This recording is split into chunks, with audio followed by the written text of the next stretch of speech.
Even though Bitcoin only exists digitally, you still got to keep it somewhere, whether you're hoping to use it to buy goods or services today or to invest it for the long term. Before watching the full video, please subscribe to our channel and hit the bell icon to get instant notifications. That's why when you start buying Bitcoin, you'll also need to begin using a Bitcoin wallet. Luckily, crypto wallets generally work just like physical wallets. They keep up with your cryptocurrencies and store the information proving ownership of any tokens you hold in it.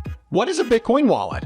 A Bitcoin wallet is a digital wallet that can hold Bitcoin as well as other cryptocurrencies like Ethereum or XRP. A Bitcoin wallet, and any crypto wallet, for that matter, is a digital wallet storing the encryption material giving access to a Bitcoin public address and enabling transactions, says Alexander Ketch, CEO of On-Chain Custodian, a custody service for digital assets.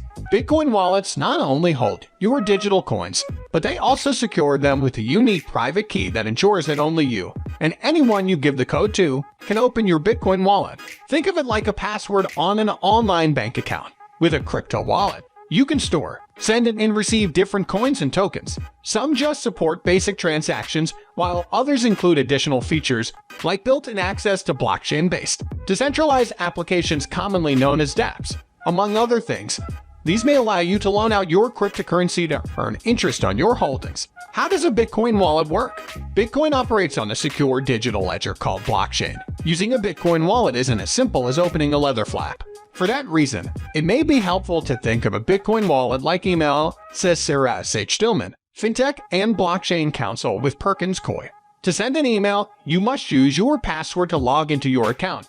Input a recipient's address, and then hit send. To send Bitcoin, you similarly need your coded key, essentially your password, to access your cryptocurrency. You then need your intended recipient's Bitcoin wallet address, similar to an email address, to send the cryptocurrency to them. Thanks for watching. If you liked the video, please subscribe to our channel and press the bell icon to get instant notifications about crypto-related videos.